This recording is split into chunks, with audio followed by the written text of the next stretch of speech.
Good evening, Drew. Hey, there he is. There I am. Hello. How are you? You know, busy. Yeah. Very, Yeah. very busy. Yeah. Yeah. By the time this podcast comes out, there will be two important things that are going to happen. Okay. The first is my wonderful, patient and caring and patient and friendly and patient and nurturing and patient wife. It has a birthday. Oh, very nice. Happy birthday. Yeah. Yep. Her birthday is tomorrow. Okay. Recording this on a Thursday. It is tomorrow. I'm in the process of signing her card right now and assembling her presents. Very nice. Very nice. Do you want to know what I got her? I do. Okay, hold on. I'm just gonna send you a picture of it, okay? Okay. Because you're never gonna guess what this is. Okay. All right, hold on. I have to reach and put my headphones down. Hold on. Okay. I'm very excited. Okay, now, Okay. I think there's something you know about my wife that she likes very much. Well, there's one thing that she always throws in my face all the time, and that's that's Peanuts, the unfunny cartoon. Yeah. Yep. Okay. Okay. So I got her this. I'm gonna just send you a little picture here. It's gonna be coming in digitally to you. Okay. Can't wait. Yep. Bonus feet pick. Hot. Okay. Waiting for it. Hold on. It's in Apple's hands now. There we go. Here we go. Incoming. Oh, that's adorable. What is it? You know what that is? No. That is a Snoopy oven mitt. I was gonna say that, but the proportions were a little. Okay. No. Well, yeah. Okay. Yeah. It's the angle. Yeah. Yeah. Yeah. Okay, No, it's totally the angle. Yeah. Okay. That's very cute. Very cute. Yeah. Yeah. Okay. She'll love that for many multiple levels. Yeah. I'm good at this. That's awesome. Yep. And and she wants a new pair of running shoes, and shoe companies do this weird thing now too, where they release special editions, like certain colors, and you can't buy them in the store. And the minute they announce them, they're not available. So she told me the one she wanted, but I've been checking the website every day, and they're just not in stock. So she's going to get a gift card, and she can check it every day. That's her problem now. Yeah, now it's your problem. Yeah. So the other important thing that is happening is this weekend is the annual Friendship Fitness Generations competition. Okay. Again, by the time this podcast comes out, the event will have happened.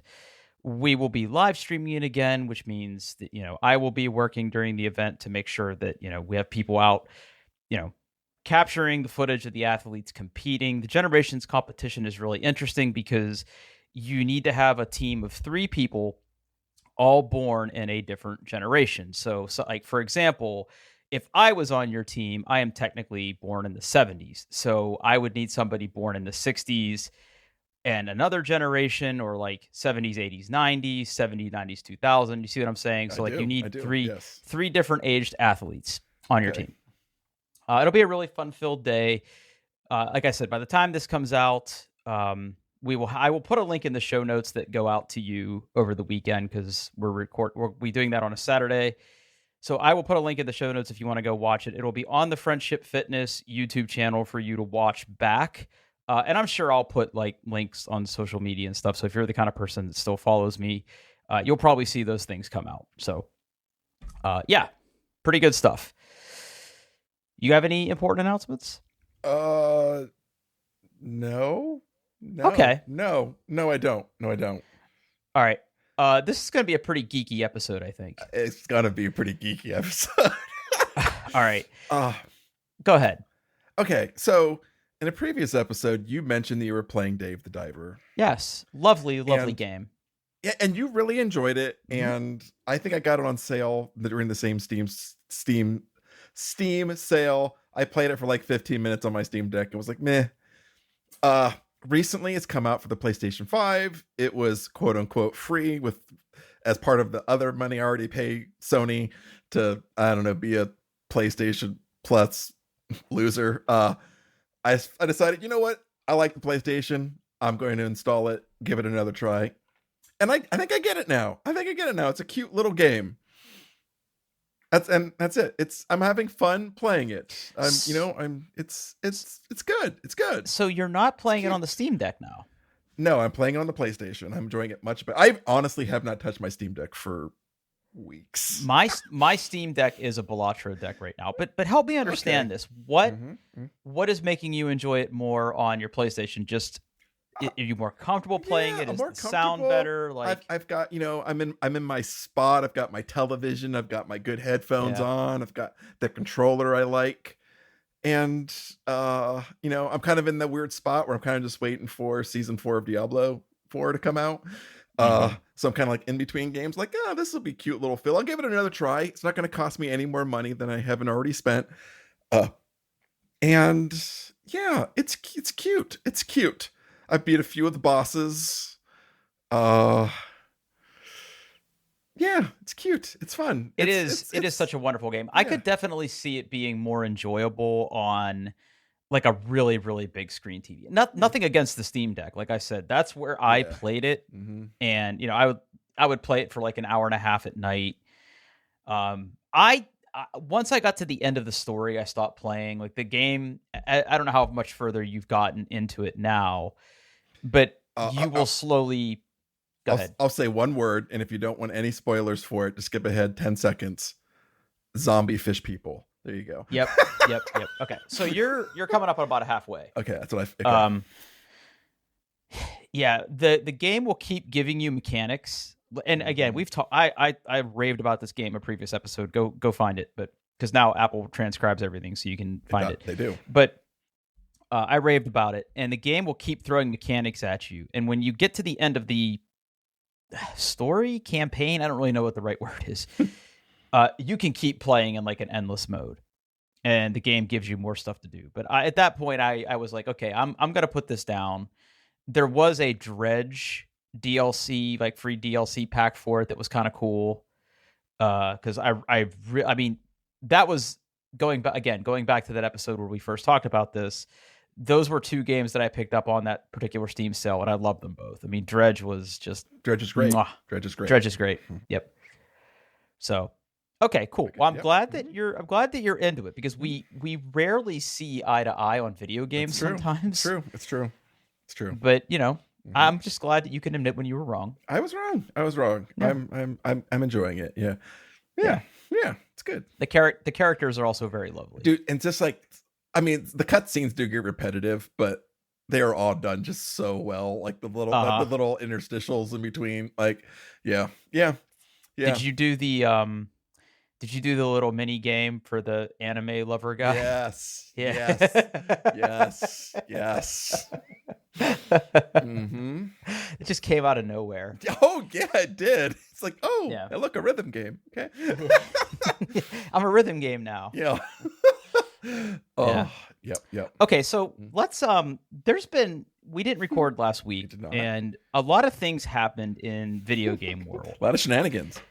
Like a whole bunch of shenanigans. So in no particular order, and again, I wonder just how many people that actually listen to us care about this, but even if you don't care about video games, these are all like really, really interesting decisions. True. But like just business decisions about the business of video games, which have been on the skids recently. Like there's been a steady stream of like video game studios and publishers closing, and people spend, these studios spending all these money on, video games that don't necessarily make really big returns, and it's all about shareholder value, and then like, the companies go under. Meanwhile, there's these indie games like Dave the Diver, and one of the games we're going to talk about next that just, is half the cost of these big budget games, but just gets so much clout and is, a lot of fun, and you see people playing on social media. So it's a really interesting time to be a fan of video games. But that being said, sometimes things just happen in video game world that I think transcend the geek, if that makes sense. Yeah, there's some pretty interesting business decisions being Yeah. made. Yeah. Mm-hmm. Yeah. So this first one, the first two that I want to talk about impact me way more than the third one, but the third one hits me hard for a different reason. So the first one is this video game Helldivers 2. And I think I may have mentioned it to you in passing on this podcast. I love this game very, very much. It is a sequel to Helldivers. That's why it has a 2 after it. Which is a cooperative 4-player game where there is like this galactic campaign where you're fighting against robots and bugs and all these other things. And it's hilarious. There's a lot of like fascist, like over the top fascist, like Starship Troopers, even though Starship Troopers I don't think is technically fascist, depending on who you ask. Just vibe. And it's a very, very fun game. Now, the game is very popular. The game launched to it launched to phenomenal reviews, and it is available on the PlayStation 4 and 5, and it is available for the PC. It is not available for Xbox. When the game came out, they wildly underestimated just how popular the game was going to be. It had a very, very rocky launch to where people weren't able to play the game.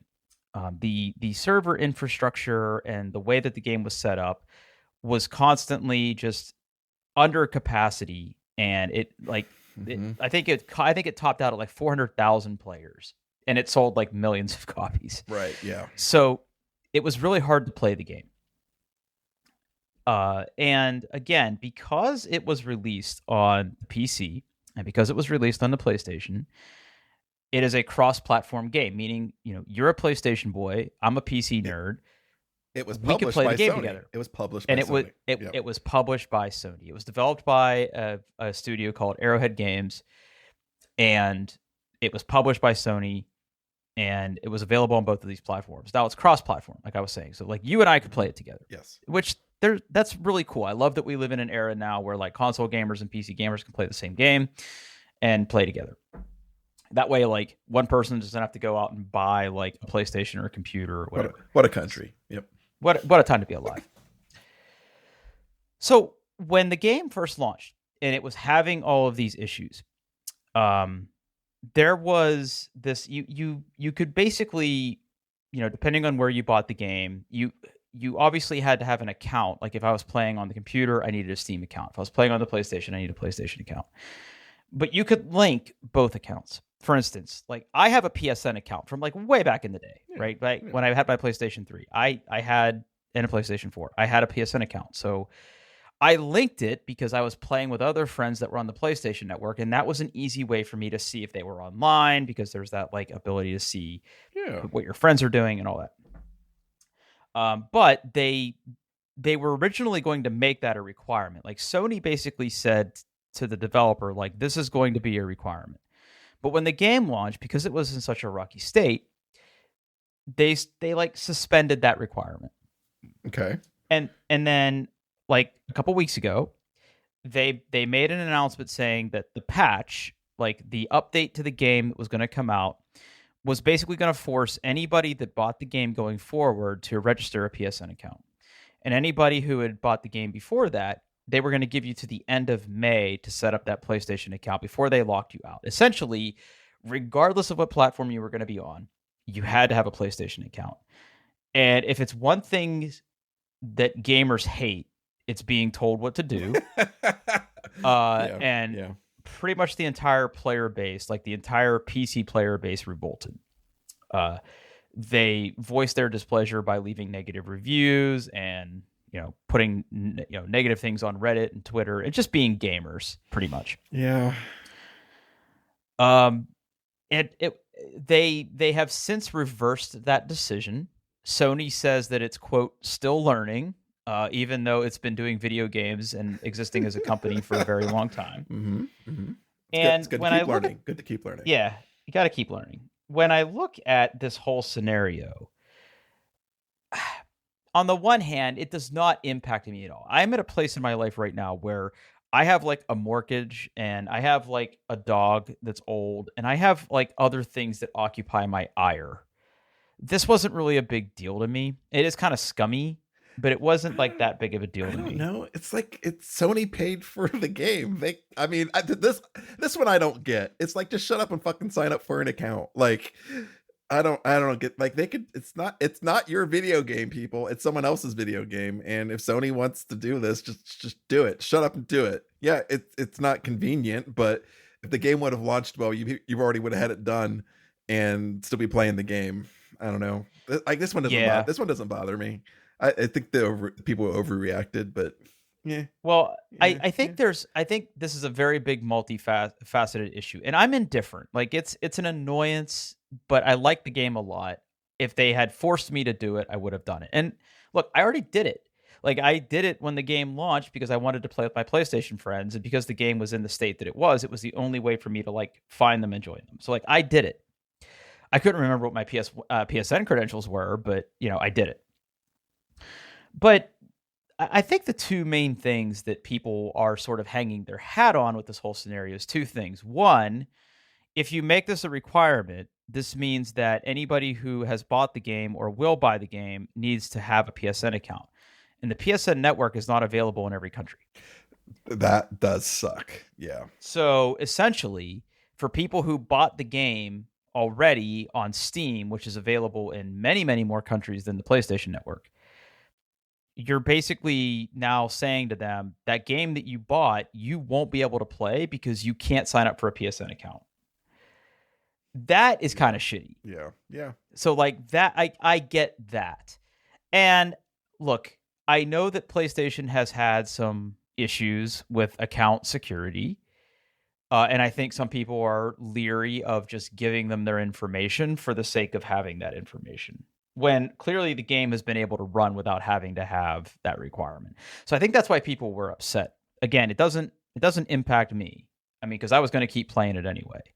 But it's just interesting to watch, and I'll put some links in the show notes if you care and you want to go read the whole story. But it's been a very interesting, wild ride for the Helldivers community.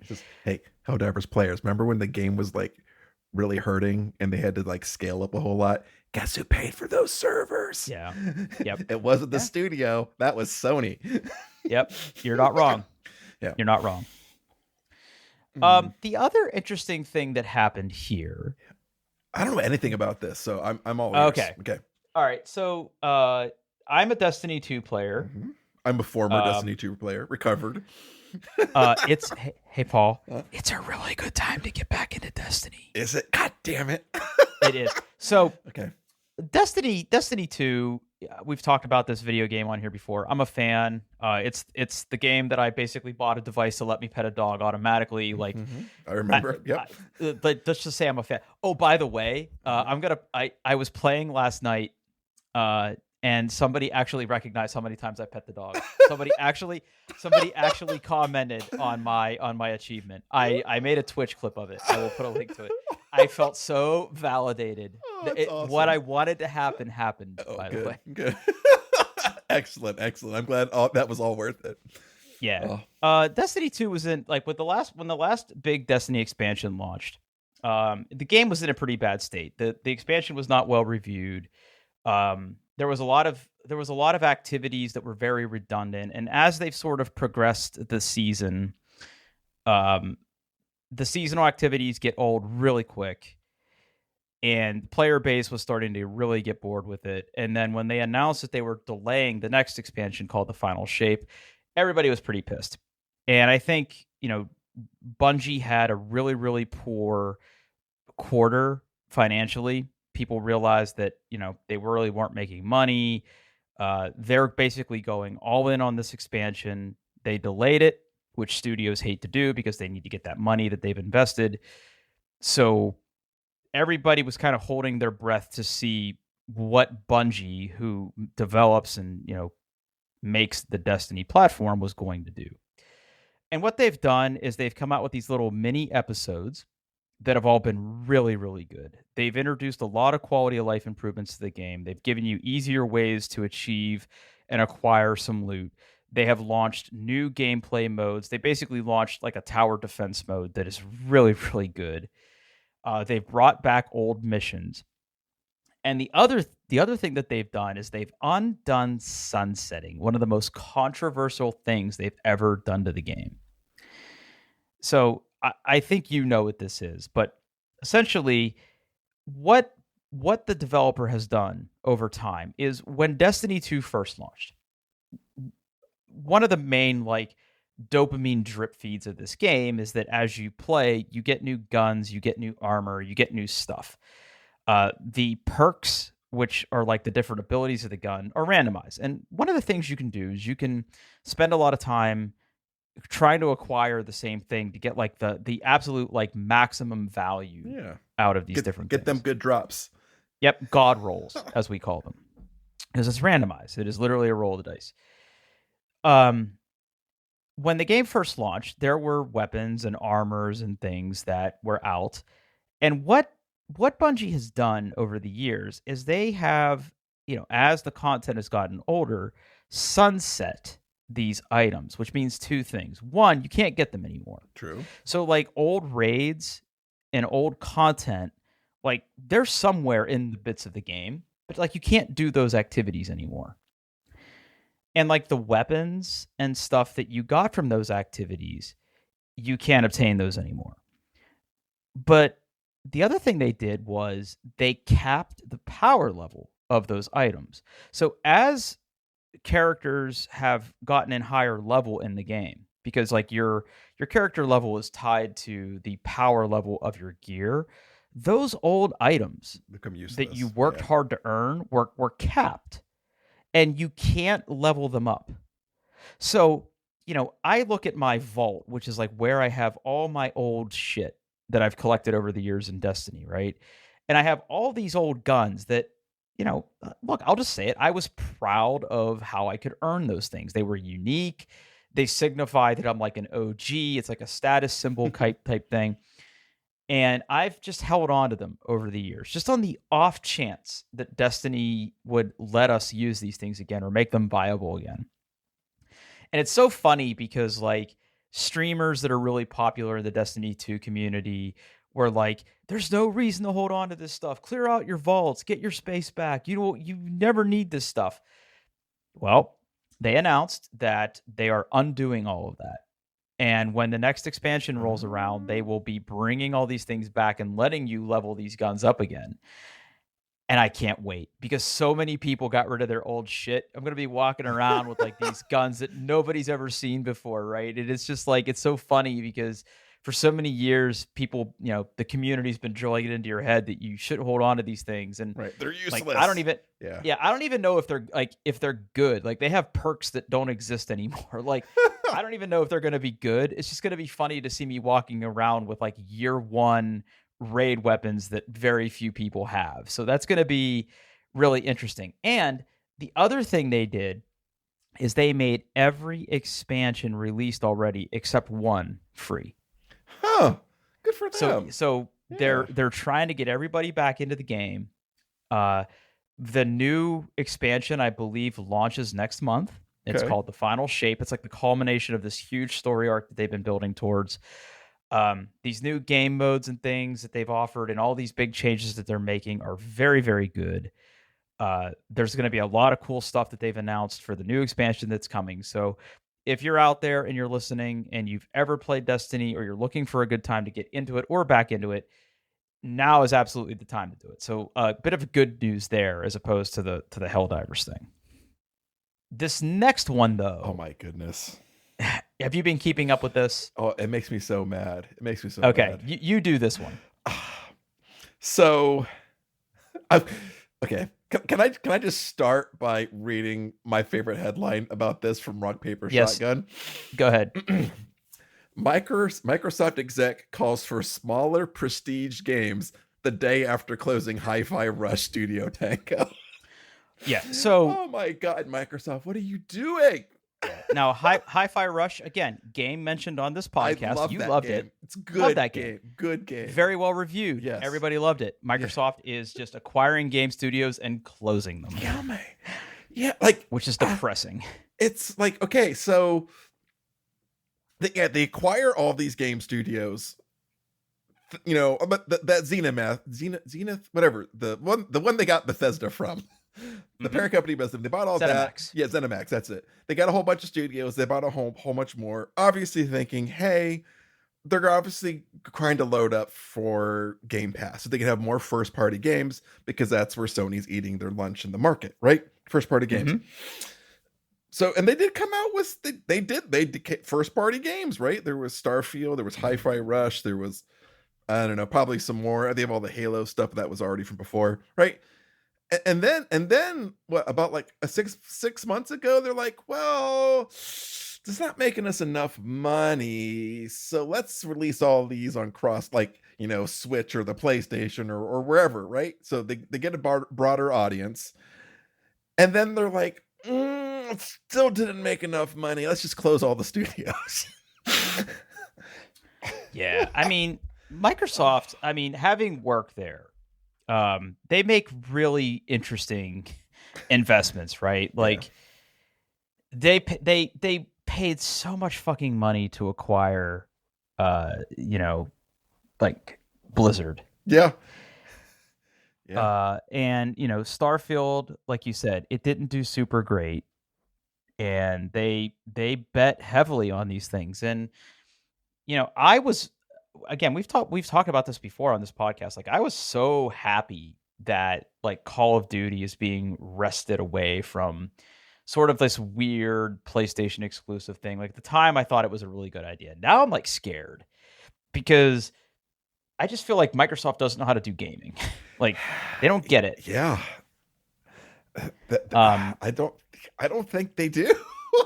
And like, and look, I mean, you know, the only other thing Microsoft has super invested heavily in, and I'm not like a business wizard by any stretch, right? But like, if you look at all the different things Microsoft invested its money in, right? Like they paid all this money for this Blizzard acquisition. And then they, you know, with all this OpenAI stuff, right? So like they are just throwing their dicks around, right?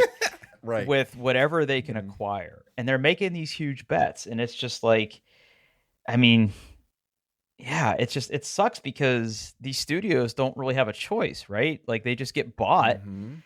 And, you know, I'm sure they're proud of the work they did. Yeah, of course. But it wasn't enough for Microsoft and the shareholders, right? So they just fuck them over. Yeah. And they keep talking like they're serious about gaming, and they keep making decisions. I don't. Well, here's a little bit of insider baseball, and I don't think it's super insider baseball because I believe there was a news story about this. But having worked at Microsoft, I know people who know people. There were a lot of cool perks for working at Microsoft. In addition to like basically next to free Office 365 and, you know, other shit, you could get a free year of Game Pass. Okay. Like Microsoft just gave it to you. That's and nice. Like if you wanted to buy Game Pass for your friends, you got employee discounts on services and things like that. They announced that they were not going to give that benefit to employees anymore. Okay. And every employee complained, and Phil Spector basically sent an email to everybody at Microsoft saying, sorry, here. Someone's got an Excel spreadsheet and the numbers aren't going up fast enough. Yeah. Right. Yeah.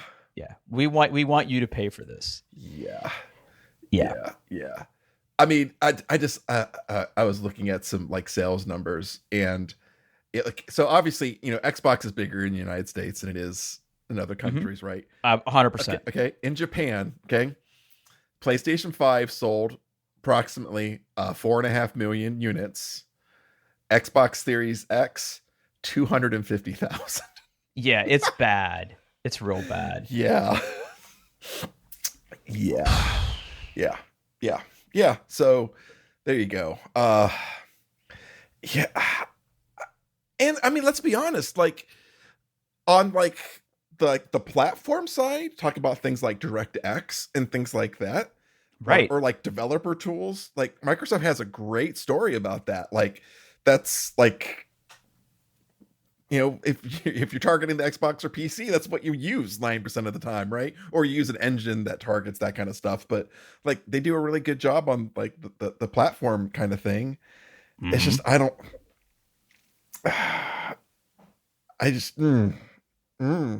Xbox. I They think just I was reading an article and I couldn't find it in time for this podcast where I think Microsoft is basically saying like consoles are dead, right? Everybody buy a computer. yeah, maybe that's what. I think that's how they view gaming, which is clearly not the case. Like there are people who like you who don't want to fiddle with a computer, right? I don't. I really don't. Yeah. Yeah. Mm-hmm. So yeah, it's been a weird week for gaming. And there's other weird shit that happens, like Escape from Tarkov being really shitty. Other games that have launched to not such great fanfare, but we've talked about this for 20 minutes. I think we should move on. Okay, but, let's do it. I mean, these are topics that interest me and you, and that's why we do this. Absolutely, absolutely. What is this? I bought something, Drew. Okay, I know, but what is this? Okay, so I have a new robot in my house. Okay. It replaces a robot I previously had. So this is a combination vacuum and mopping robot. But like every other product in this space, this product is being ruined by artificial intelligence. I had a perfectly cromulent Shark vacuuming robot, but it was very dumb. It was very dumb. You just turned it on, it did stuff, and it ended. If you wanted, it just bumped in. Bumped in thing. Yeah, exactly. If you wanted to keep it out of a room or just do one room, you had to like lay down obstacles for it to bump against. Right. Like, and that's and it did a good job, but like that's what it was dealing with. And I've always in my head like I would love to get something where I could like map it out and just say, hey, go do the kitchen or do the living room. I know they've started doing combination things like there's, all the newer ones have fancy docks they go back to and empty out all their filth. Did that make them anymore? No, iRobot does. Shark still does. But what had happened is my wife had started being advertised to on Snapchat by this company called Roborock. And she's like, she got marketed. She got marketed to, and she sent me a link, not to this particular one, but to another one they had. They're like, hey, I keep seeing this. It looks really cool. So that opened a window, right? That opened a window. Okay. So I started doing some research and into this whole space. And like Roborock is actually a really except they just did something really, I'm thinking of companies doing something really stupid. They just did like some horrible advertising for the Garfield movie through a push notification. It was real bad. People are real mad. I'm sorry, what? Yeah, they sent a push notification to everybody who has the app installed about like getting tickets to like a premiere to the Garfield movie. Oh my God.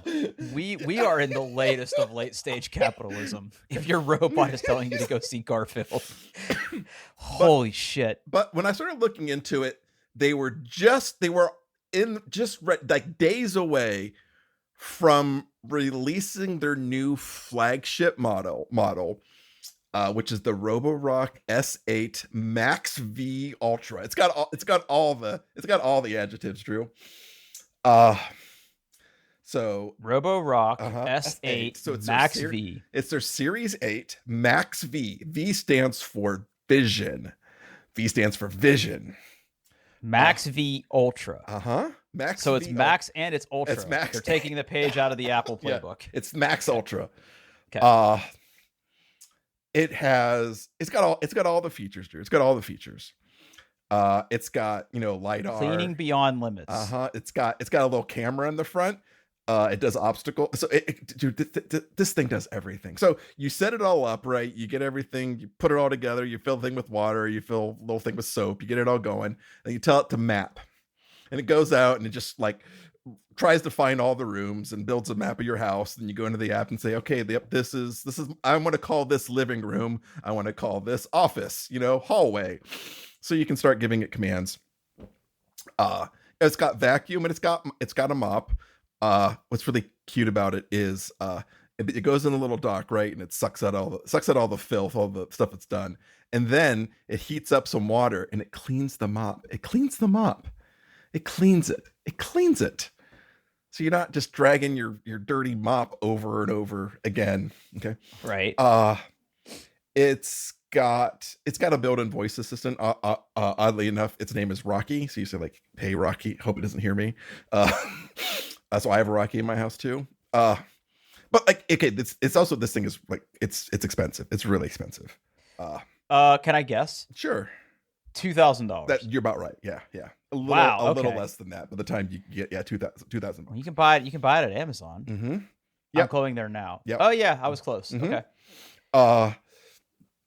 So it has AI, so it tries to like recognize like, oh, this is where your kitchen table is. This is a sofa. This is a table. It will try to like recognize obstacles. So like if it sees like cables on the ground, it'll go, oh, there are cables there. I shouldn't suck those up into me. And it'll recognize it recognizes pets. And I'm gonna get back to that in a second. Recognizes pets. Okay. It recognizes like pet areas, like food bowls. You can say like, hey, around pet areas, make sure you clean real good. So you have nice little clean, everything's super clean around pets. So speaking of that pet feature, there are two interesting features, and this is what drove me over the top for buying it. Okay, and it's totally stupid. It's totally stupid. The thing has two features. One, if while it's vacuuming, it sees your pet, it takes a picture. If it sees your pet, it takes a picture. It takes a picture. I mean, robot. Hey, robot. I do that too. Yeah. When I see my pet, I like to take a picture of it. Yeah. So game recognized game. Now, granted, it's not a great picture, but my cats are still trying to figure out what's going on with this thing, and it's just absolutely amazing. It's like, I took a picture of your cat, and it's just like it looking at it like it's going to die. And it's also got a feature. I imagine this would be primarily useful when you're not at home, and if you only had a one-story house. But you can tell it, so you can like stream the video feed from it to your phone, right? You can say, hey, go find my pet.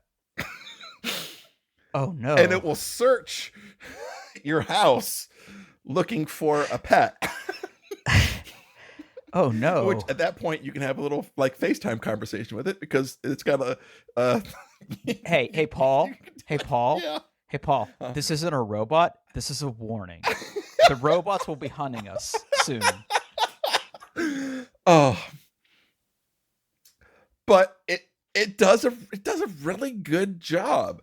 Like, it's like from the Roombas that I've had before, and like the Shark, like this thing, like it has like most of the robots vacuums, they have like a little spinny brush they use to kind of get into the corners and stuff.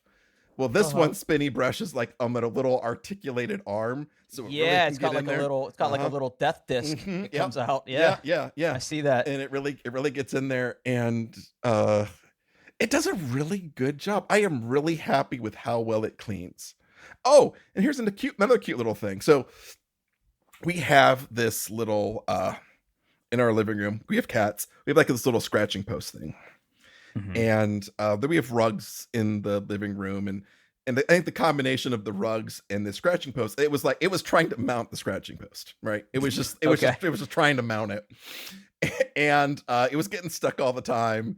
And so I'd go over there and I fixed it, and I was like, oh, I'll have to deal with this later. So after it was done, it was like, hey Paul, I had a really hard time in this particular area, so if you'd like, I'm just going to automatically drop a little like, I will never go here again box on your map. Okay. So that doesn't happen again. And I was like, oh, that's real smart. You knew where you had problems and you don't want to go back there. Awesome. Yeah. It's real smart. It does a real good job. It cleans my floors real nice. If you're looking for a comically expensive, but very good, robotic cleaning, I would check out the whole Roborock line is generally well reviewed, but I got the latest one because it takes pictures of my pets. So okay, I now this is the part of your purchase where I ask questions. Okay. So this thing's got like cleaning juice in it. So is it like a coffee maker? You got to fill it up with water from time to time? Every once in a while, yeah. So it's got like 3 reservoirs, one for clean water where it sucks in the clean water, one for dirty water where it empties its filth. And the third, you don't have to use it, but you can fill it up with like a cleaning solution. and it Mhm. like dilutes it down automatically and gets it so your floors smell good and are a little bit shinier. Uh, but yeah, and then it goes back to its little home when it needs to empty things out and stuff, and like you don't have to clean the filth all the time. It'll let you know when the filth needs cleaned. Uh, Interesting. yeah, yeah. It's got the reservoirs are pretty big, right? I've only had to fill the water reservoir once. I usually end up cleaning the dirty water because the idea of like dirty water just sitting in there for days makes me nauseous. Yeah, I don't love that. But I clean that out. You know, I they'll do a mopping thing and then I go and I clean it and just to get that out of there. But okay, there's only if that would complain about one thing, I have one complaint. Okay. So obviously it's got a vacuum in it, right? And it vacuums into its own little container. And then it's got like a bigger container inside of the dock, right? So it's kind of think about like really like a vacuum bag in an old school vacuum cleaner, right? Because of that, like that vacuum bag in the dock is not reusable. When it's full, you throw it away and put it in. Okay. So so you have to buy bags. Yes, you have to buy bags. Mm-hmm. Okay. Yep.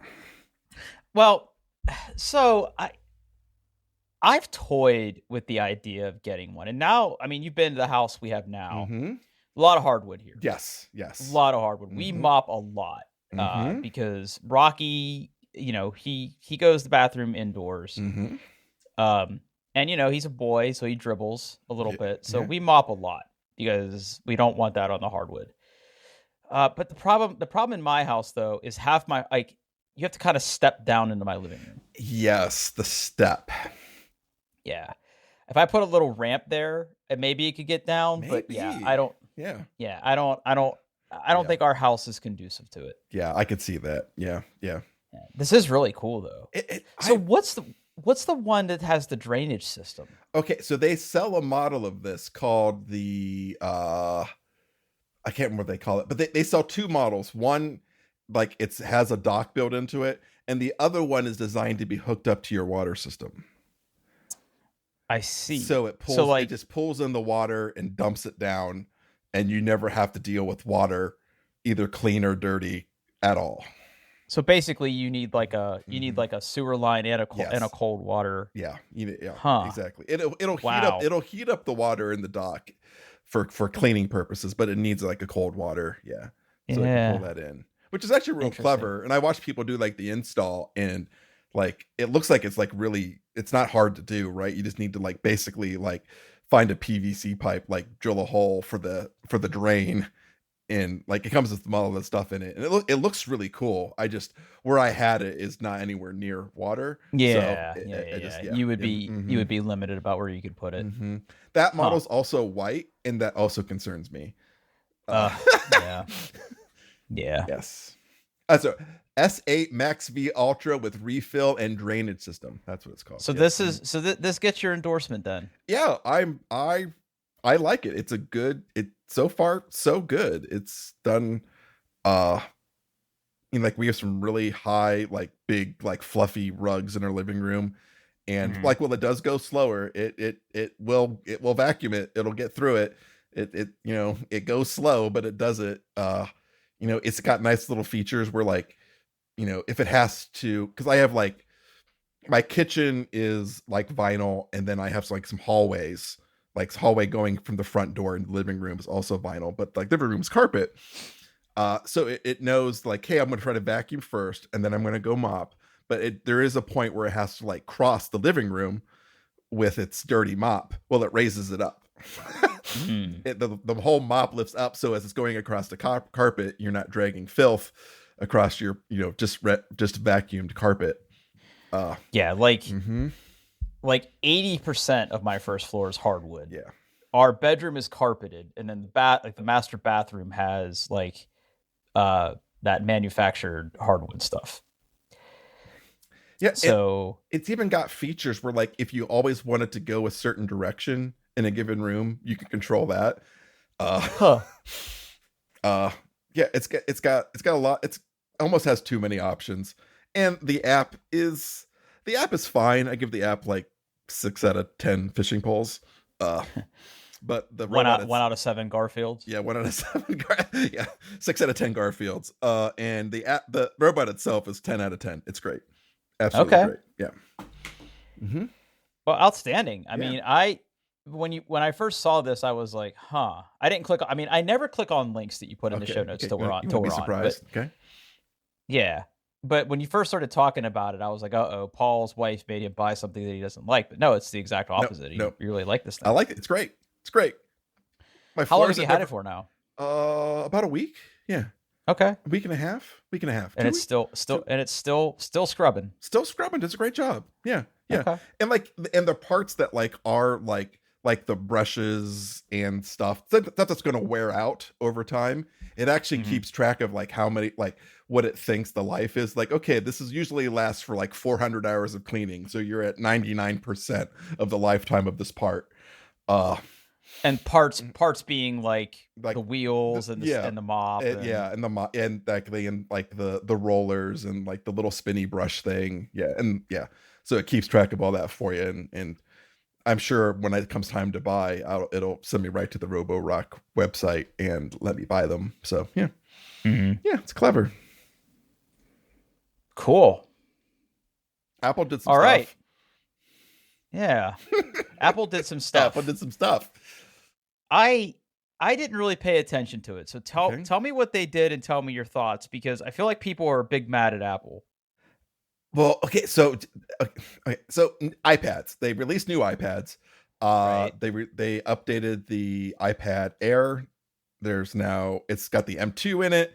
There's now a 13-inch model, and there's insanely they rounded everything up, so now it's 11-inch and 13-inch. They released new iPad Pros, 11-inch and 13-inch. Those have OLED displays. They have the M4 processor in them, which was kind of a last-minute shock of saying hey, this is the brand new chip and it's only in the iPad right now. What everybody got mad about, and I didn't realize, I did when the event happened. I was doing work stuff, so I only caught bits and pieces, but that day during lunch, I watched the whole event start to beginning. And as Apple likes to do, they make little videos or things that are going to be commercials or stuff they play in movie theaters, right? Mm-hmm. And they like to show them off during these events. And this particular one was like a hydraulic press, okay? And it had a whole bunch of creative stuff, paints, musical instruments, monitors. Just, if you had a hobby and it was vaguely artistic, there probably was something representing that in the hydraulic press, which they then proceeded to smush all of it. And at the end, the iPad came out basically saying, hey, you can cram all this creative stuff into an iPad.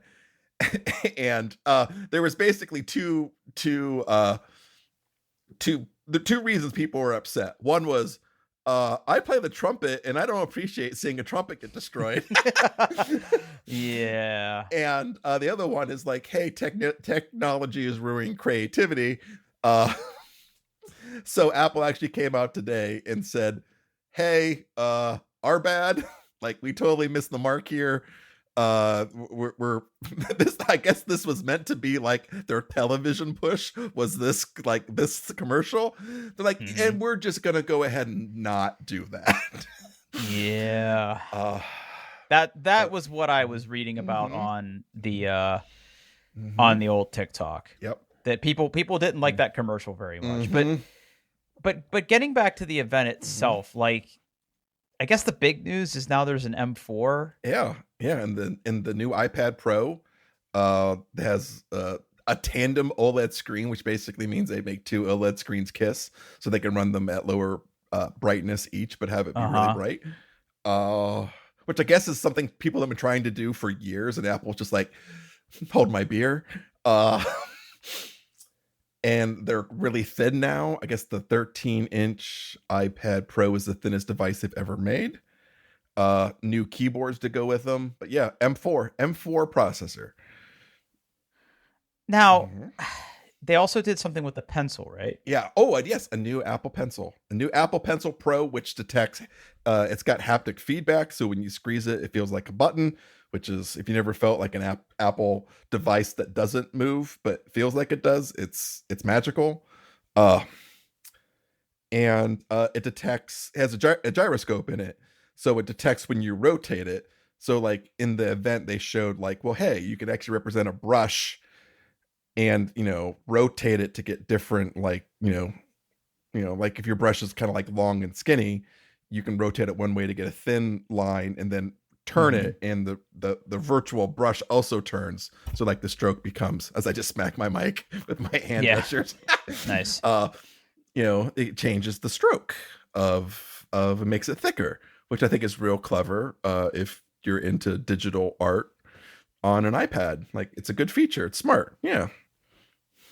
So, I mean, every time Apple has one of these events, we always ask the eternal question, like, are you going to buy any of this? Oops, I don't. What's that? I bought an iPad. Oh, you did buy one? I did. Oh, I did not see this coming. I ordered Okay, one. Which one did you get? I currently have an 11-inch iPad Air. Previously, I had the 12.9 iPad Pro.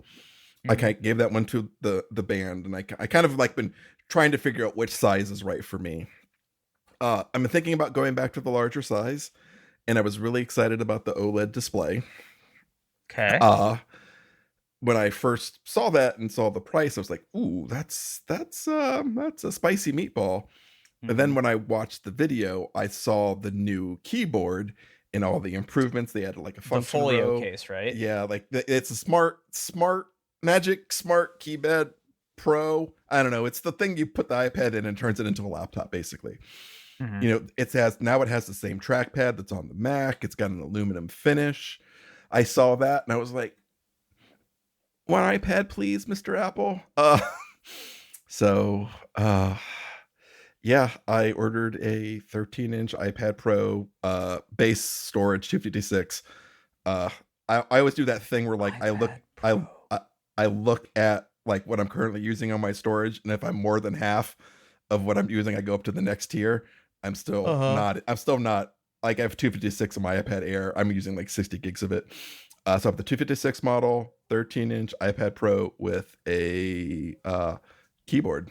And silver or black? I got silver.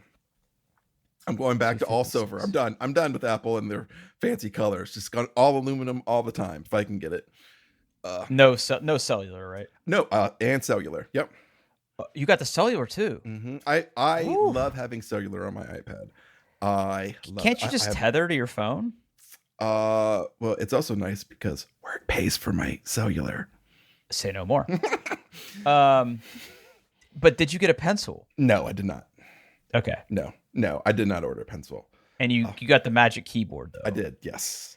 The new one that only works. Yeah. What color? White. White. Yeah.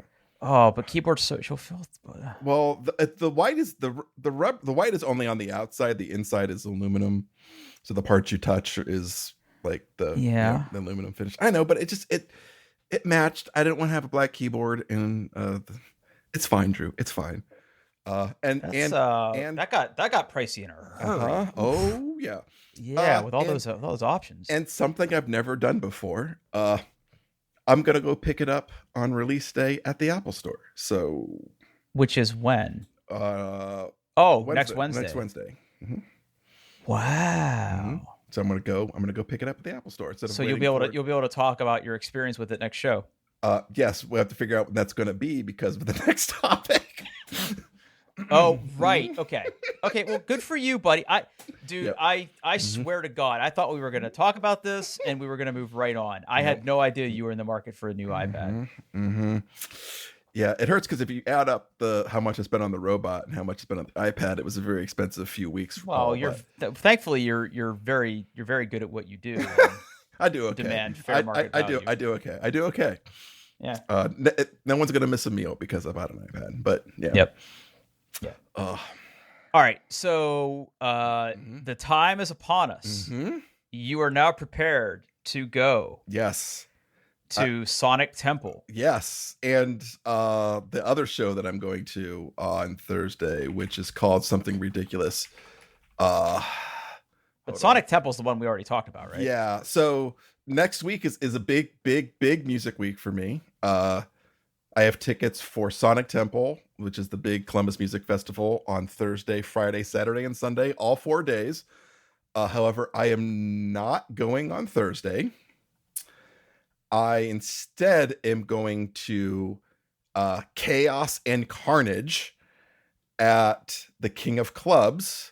It's a death metal show. The highlights for me are Face Yourself. Love them. Great band. Carnifex, and the headliner is Cattle Decapitation. Okay, all right, stop. You're making these band names up. No. I'm convinced you're making these band names up. No. I could Okay, start over. The 3 bands you're going to see. I'm going to type them into my computer. Okay. What are the bands? Okay. There's more bands than this. There's like 1, 2, 3, 4, 5, 6, 7 bands. 3 of which I'm really excited about. Okay, Face Yourself. I'm gonna drop Face Yourself. Okay. Real band. Okay. Carnifex. I've heard of Carnifex. And the headliner is Cattle Decapitation. Okay. All right. We're going to do the thing now where I open Spotify. Okay. Tell me what to search for Cattle Decapitation. Just whatever the number 1 is on the top. Just I don't even know what they would okay, hold on. Cattle Decapitation artist. Okay. It's their most popular. Okay, so I don't know why Spotify does this, but they have popular 1, 2, 3, 4, 5. Yeah. What's number 1? Number 1 is Scourge of the Offspring, but it's not the most played. Oh, okay. Bring Back the Plague. Bring Back the Plague. I would play Bring Back the Plague. Forced Gender Reassignment is number 2 at 5.7. Bring Back the Plague. Bring Back the Plague. Okay, Bring Back the Plague. Okay, here we go. I'm going to listen to this. Oh, I'm done. Okay, that's a lot to come at you right out the gate. You didn't even get to vocals. Okay, hold on. I'll get to vocals. There's a lot of drums happening in my headphones. Oh yeah, blast beats, baby.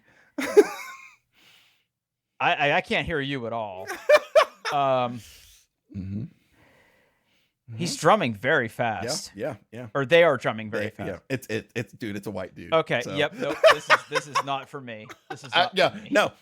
No. Like, if you said somebody like, hey, I listen to like extreme music and death metal, this is what they would like. This is what they picture in their head, right? Like, so now I can go places where people are listening to metal and be like, "Are you into Cattle Decapitation?" Because I'm very into that. Yeah, and I'll say, "I love Bring Back the Plague," and then I'll walk away because I don't have anything else to talk about. Okay. Yep. Okay. So then you have Face Yourself. Face Yourself. Right. Okay. I don't know them. Okay. So they're actually like really, really, really new. And yeah, they do not have a lot of plays. No. And like a lot of their most of their songs are like 2 minutes tops. One of them is 59 seconds long. That's the one I want you to hit. Gross Bagarre. It's French. I can't remember what it stands for, but it's French. The lead singer's from France. Okay. All right. So here I'm gonna go. Now, do you think I can make it through all 59 seconds? Maybe. Okay, here we go. Nope. Okay. 6 seconds. Okay. That was very, very, very interesting sonic profile that just entered my brain. That is a woman. Okay. No, I hear it. I hear that. Wow. Okay. Yeah. If you're into extreme vocalists, as I am, she is absolutely incredible. Her name is something I forget. But she's just absolutely incredible. Okay, so Carnifex. There's a lot of men wearing black and leather. I mean, well, yeah. Yeah. Okay, so most popular 7 mil is "Lie to My Face." Yeah, "Lie to My Face." Yeah. The Heretic Anthem, "Drown Me in Blood," and "Slit Wrist Savior." Which one do you want me to do? "Lie to My Face." "Lie to My Face." Okay, "Lie to My Face." Yeah, 100% "Lie to My Face." Okay, I'm kind of digging this. Yeah. It's fast. It's fast. Guitar sounds good. Mhm. Nobody's screaming at me. They will. Don't worry. Nope, there he is. Mhm. All right. Yep, I have Mhm. no idea what that man is saying. Mm-hmm. Okay. Yep. Yeah, this is it for me. Yep. So that's my Thursday night, and then Now, Friday, what is the name of that thing you're going to? It's called Chaos and Carnage. Chaos and Carnage. Where's it at? Is at King of Clubs. Oh, you like that place? It's the spiritual. It's not the El Rosa, but it's Right. kind of the spiritual successor. It's where it's where bands like Cattle Decapitation come when they go through Columbus, right? Yeah, the King of Clubs, Ohio's finest. Actually, it looks like it's got pretty decent space in there. Yeah, it's nice. It's nice. Yeah. I can't complain. It's it's a good like medium small venue. Yeah. Yeah. It's small. Like if you've been to like the Newport, it's smaller than that. It's smaller than like Express Live or whatever it's called today. But are there any other bands at this event that you're like dying to see? Honestly, all the other ones I know nothing about, so I'm gonna have to do some homework. So they do a thing here. So Chaos and Carnage 2024, and then they have the band logos that are like really, really yep. They're whatever the extreme opposite of sans serif is. Yeah, because there's a lot. Super serif. I can't. Yeah. Like 4 of those logos look identical. To me. Rivers of Nile. Actually, I am a little bit familiar with them. Yeah. Okay. Yeah. Humanity's Last Breath, The Zenith, Passage, and Vitriol. How do you read that? I scrolled down and looking at the where it's written in in a nice normal font. But like where is that? Where it says about the event. Scroll down a little bit. Yeah. But like I do recognize Cattle Decapitation and Carnifex's logo. Like that, those I know. Face Yourself I recognize because I just bought a T-shirt. Yeah.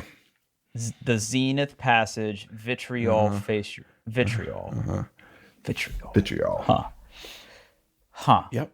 So that's Thursday, but you're just going to be all banded out, bro. I am.